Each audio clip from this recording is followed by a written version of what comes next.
कहानी की शुरुआत होती है कोलोराडो की एक हाई सिक्योरिटी जेल में, जहां रेप बेस्रिल नाम का एक आदमी कैद था। एक दिन एक कैदी ने उसे जैक नाम के एक दूसरे कैदी से बचकर रहने को कहा, क्योंकि जैक पर हमला करने का प्लान कर रहा था। अगले दिन अपने प्लान के हिसाब से जैक ने रेप पर हमला कर दिया, लेकिन वो उसके सामने टिक नहीं पाया और आखिरकार वो जीत गया। लेकिन इसी लड़ाई के चक्कर में गार्ड ने सजा के तौर पर रेक को अलग चेंबर में बंद कर दिया। ये जेल का ऐसा हिस्सा था जहां सबसे खूंखार कैदियों को 24 घंटे कैद में रखा जाता था। इस नए कमरे में कोई खिड़की तक नहीं थी, सिर्फ एक टॉयलेट था। इसके अलावा कैमरों की मदद से 24 घंटे उस पर नज़र रखी जाती थी। अब तुरंत इस जेल से वो भागने का प्लान के बारे में सोचने लगा। उसने जेल में घूम के हिसाब लगाया कि जेल के पास एक गैराज है। इन दिनों जेल में थोड़े गार्ड्स भी कम है, इसीलिए अगले कुछ दिनों तक रेक बहुत बारीकी से उन गार्ड्स का चाल चलन देखता है। उसने देखा कि गार्ड्स ठीक 7 मिनट के लिए बाहर सिगरेट पीने जाते थे। अब उसे सिर्फ अपने कमरे के दरवाजे का पासवर्ड पता लगाना था। इसके लिए उसने खाने के साथ आने वाला दूध का पैकेट का प्लास्टिक उतारा और चुपके से पासवर्ड की स्क्रीन पर लगा दिया। जल्द ही उसे पासवर्ड के नंबर मिल गए और फिर उन्हें सही तरीके से अरेंज करना कोई बड़ी बात नहीं थी। इसके अलावा उसने बाहर मौजूद अपनी टीम तक खबर पहुंचा दी कि जिस दिन वो भागेगा उस दिन ठीक 4 बजे पास के गैराज में उन्हें आग लगानी होगी। आखिरकार वो दिन आ ही गया और वो पाइप वाले रास्ते से होता हुआ गैरेज तक पहुंचा और उसी समय उसकी टीम ने बाहर विस्फोट करके सबका ध्यान भटा दिया। जल्द ही फायर ब्रिगेड वहां आई और चुपके से उनकी गाड़ी के नीचे लटक कर भाग निकला। आखिरकार उसके साथी एबिगेल और हर्ष उसे लेने आए, लेकिन फिर उन्होंने कोई खाली सड़क पर छोड़ दिया। जल्द ही पुलिस ने उसे पकड़ लिया, पर तभी लेस्टर नाम का एक कैदी आदमी वहां आया और उन्होंने पुलिस से रेक को छोड़ने को कहा। और इसके बाद लेस्टर और रेक ने जेल के हेड से बात करने पहुंचे और तब ये खुलासा होता है कि रेक खुद एक सिक्योरिटी कंपनी का मालिक था। ये कंपनी दुनिया भर की जेलों की सिक्योरिटी की जांच करती थी।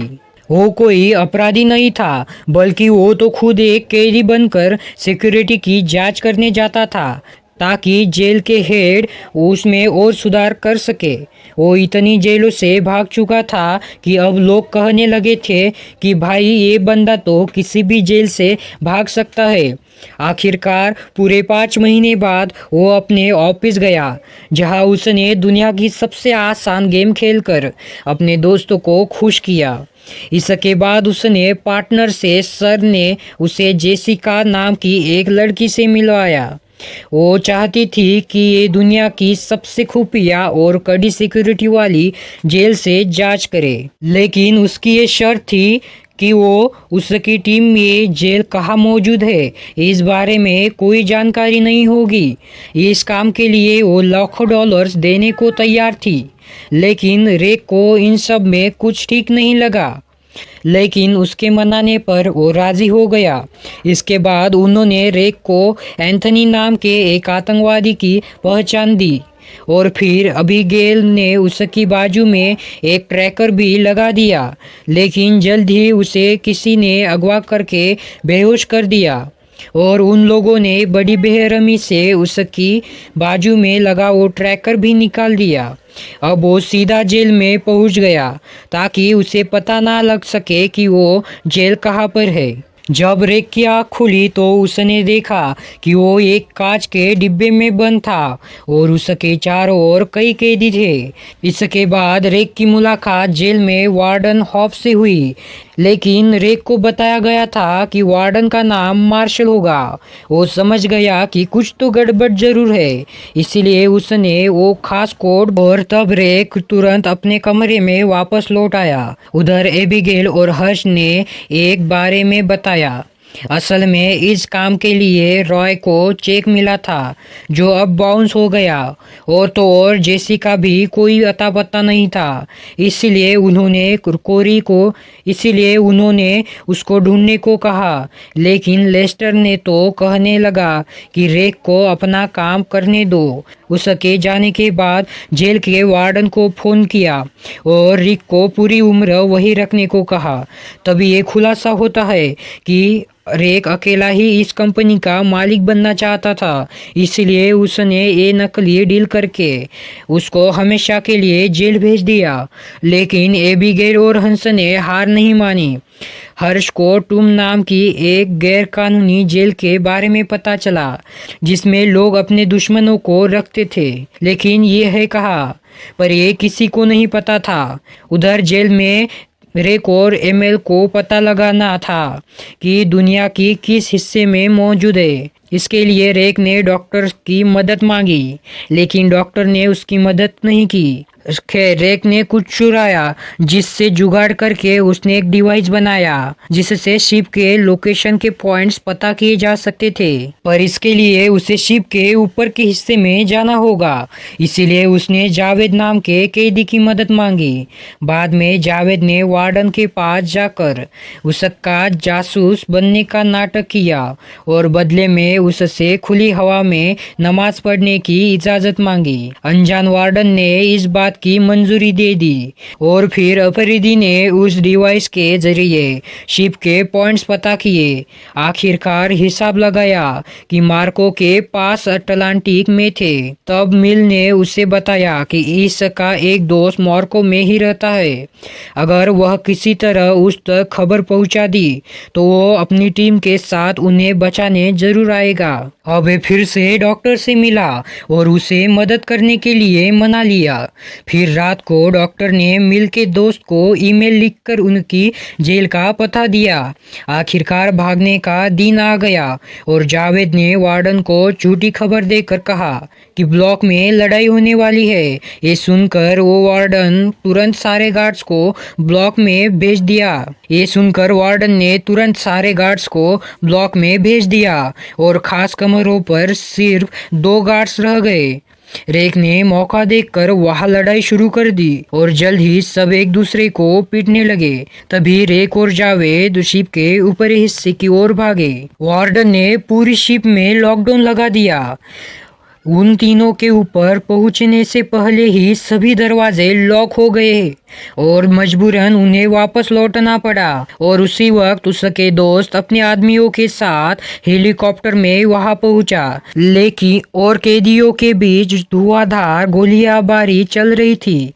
इसी दौरान जावेद के पेट में गोली लग गई। अब उसने अपना दिमाग लगाया और कंट्रोल रूम में जाकर बिजली काटने का फैसला किया।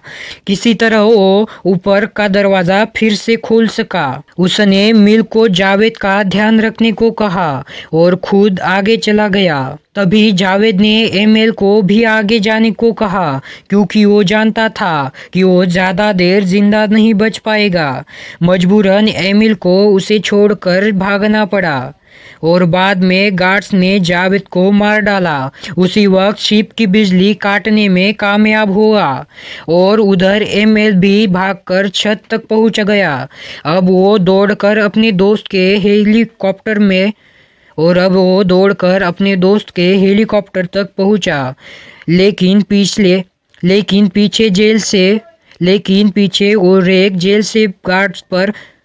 लेकिन पीछे जेल में के गार्ड उन पर हमला करने लगे, पर उन्होंने हार नहीं मानी और गार्ड्स का सामना करते हुए राय के बाहर आने का इंतजार किया।